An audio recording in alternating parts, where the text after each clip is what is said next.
What to do if you're broke? I mean, broke. Really broke. What do you do? I have a couple of suggestions here that I'm going to go over today. This is not all the things that you can do if you're broke, but they are several things that can get you unbroke. And it doesn't have anything to do with plasma or anything or any TV. Only kidding. My name is Steve Spangenberg. I am a 47 plus year veteran of income tax reduction and creating people's economy, including my own.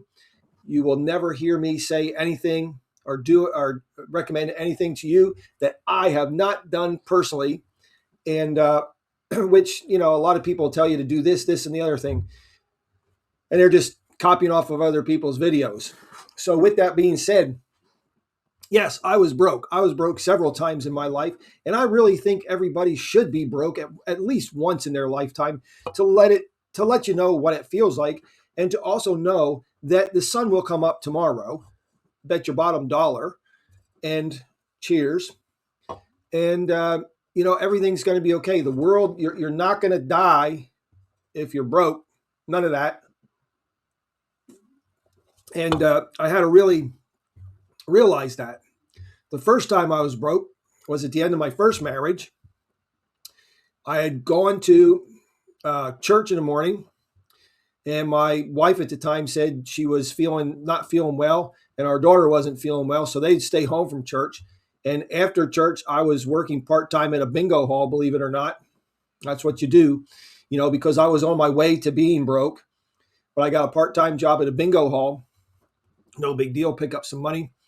And, I went to see my parents then afterwards, and then I drove up back home at nighttime. Well, it was weird. I come in the back porch, and it was like this hollow feeling. And, I walk into the house, and it's like, there's nothing there. I'm switching the lights. There's no lights. Okay. And I didn't, those were the days when you didn't have a cell phone that you could turn on a flashlight and see what's going on. I was like, oh my God, there's no lights here. And on the wall, I saw a Mac slip. Now, some of you are old enough to remember what a Mac slip is. It's MAC, a Mac machine. Now they call them ATMs, but it had a balance of 63 cents in. Okay, 63 cents. She drained the bank account. All righty. And bang, I had 63 cents left. I had the money in my pocket. And yeah, I had a job. So, I had money coming in. But I was, at that particular point, I was broke. In fact, I was more than broke because I had debt. So I drove down to the diner down the street to call my parents, because you didn't have cell phones those days. I had to go to a payphone and call my parents, collect, and say, well, she's gone, yada, yada, yada, and on from there. So what do you do when you're broke? And then it got worse, because then I was dragged into court, and then I lost my job. Well, I didn't lose it. I know where it was, but they just didn't need me anymore because I was unreliable, because I had to go to court a lot. So therefore, boom. So what's the first thing you do? Number one, make sure you have a job. Doing anything, okay? I have a CPA license. I can do taxes, 4 years of college, and I'm working at a bingo hall. Went down, went in for unemployment, and I started job hunting. But in the meantime, I started stocking shelves at a grocery store. Anything to get some money coming in, okay? Now, if you're facing brokenness, a lot of people, I don't know if, put in the comments if you've ever been in that kind of situation. And I'm only going to tell you one broke scenario in this video, because you'll get bored and you'll go watch a cat video. But you're here for a reason, to find out what you can do. And this is one of the easiest things that you can do right away.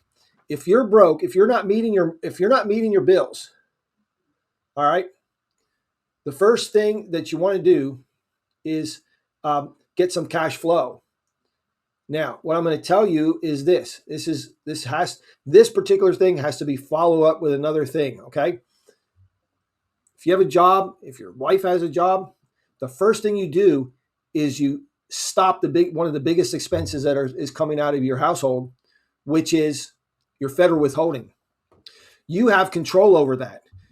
Okay. When I was working and had some other things going on and everything, I didn't have any federal withholding taken out of my paycheck. And I'll tell you why in a moment. But you can stop your federal withholding, and it's by claiming children. Now, on the form, on the W-4 form, they don't say children, how many children you have, is how many dependents you have. You can put married or single or whatever and 10, and nothing will come out of your paycheck. Now, that's for extreme measures. I mean, if you're not meeting your bills, you're need money.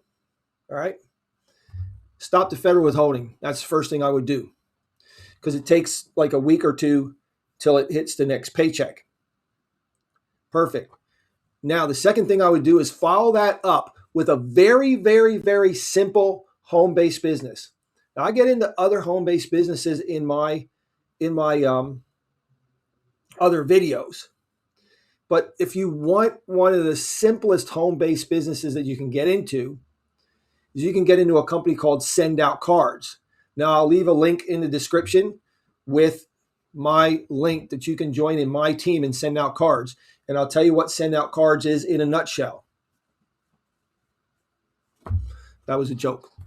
Send Out Cards in a nutshell is this. You send greeting cards to people. Pretty easy. You can sign up for free if you want to, but I wouldn't sign up for free because you don't get paid. I'd sign up as an affiliate, okay, for $14 a month, and then get a subscription. The lowest subscription you can get, I believe, is like $12 a month. So altogether, you say you have $30 a month coming out for this simple home-based business. And then you can sign up other people in the business to send out greeting cards to their friends and family, or sign up customers. Now, if you think this business is a joke, I know the number one earner in Send Out Cards. His name is Jordan Adler, and he's been a friend of mine for a long, long time, over 20 years. Okay, I go back to when Send Out Cards first started. That's when I met him, and I worked with him on some tax advice for Send Out Cards distributors. And this is what I do. This is what I've been doing since I've been 14 years old. I've been helping people get involved in home-based businesses and saving taxes in their home-based business.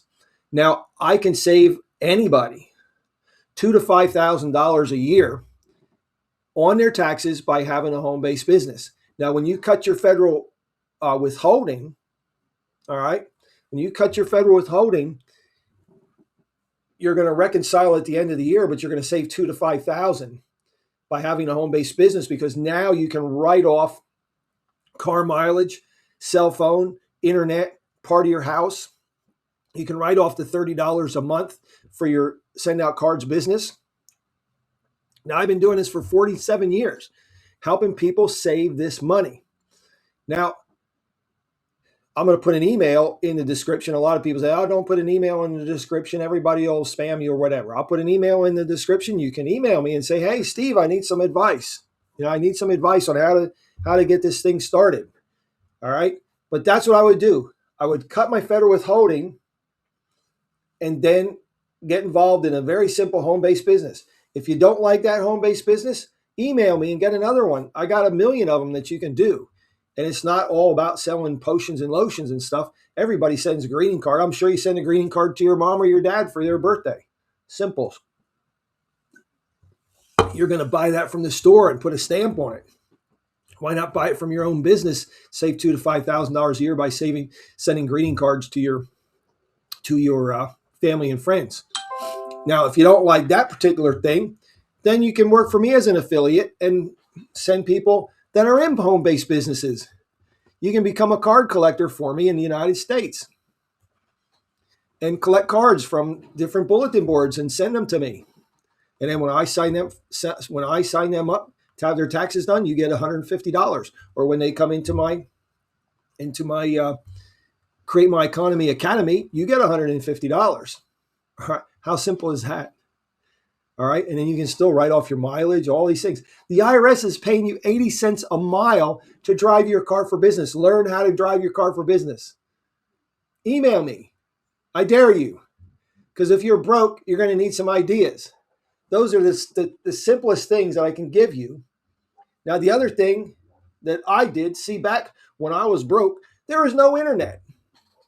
There was like multi-level marketing companies and direct sales companies. I mean, I did Amway for a while. I never made any money in Amway, but thank the Lord I was in Amway. I got saved in Amway. I met a lot of beautiful people in Amway, lifelong friends, but I didn't make any money. All right. The the biggest thing, the thing that saved me was called arbitrage. All right. So I gave you my best idea first. Now I'm going to give you another idea. Arbitrage saved me. There was no eBay. There was no internet. So what I did was I bought and sold things.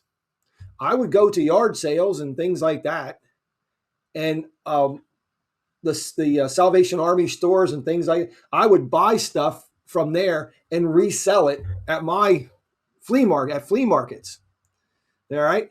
Now I even got there's a flea market in Gilbertsville, Pennsylvania. Can't remember what the name of it. It was a cool name, but this big indoor flea market and outdoor flea market. But the indoor flea market, I think it was Thursday or Friday, they had people dropped off boxes, these banker boxes of stuff, just a bank box, and everything had to go in a bank box. And I became friends with one of the vendors inside. She was a nice German lady, and that lived on Friedensburg Road. What you remember. And I made friends with her, and she said, I don't have time to go to the auction. Will you go to the auction and find these similar things for me, for my shop? I said, okay, yeah.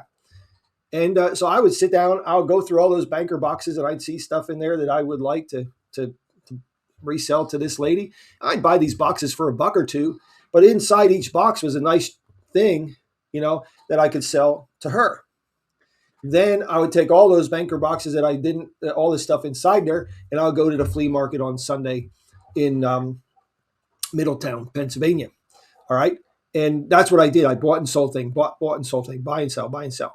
You see, there's the way that anybody makes money in the world is you have something that's produced and you have a consumer. But in between there, you can stick your finger in anywhere along the line and make money. So I gave you two good things to do, and then buy and sell. But depending on your tax return, and this is where you can email me and I can look at your tax return. If you're getting a big refund every year, if you're getting anywhere over $2,000 in a refund every year, you need to stop your federal withholding and get that cash during the year. That's a must. Because what happens is when you get that big refund at tax time, there's always something that goes wrong. Your car breaks or your refrigerator breaks. I've been doing taxes for over 47 years, and I am amazed at the number of furnaces that break down during tax time. It's just spooky. All right. But you need that money during the year because you're having cash flow problems or you're just plain broke. All right. That's the way you stay afloat. Most households, if they had an extra $300 a month coming in, they would stave off bankruptcy. That's only $150 a pay. That's what you do. If you need anything, get in touch with me. If you want to get in my create my economy school, you can do that. The link is down there.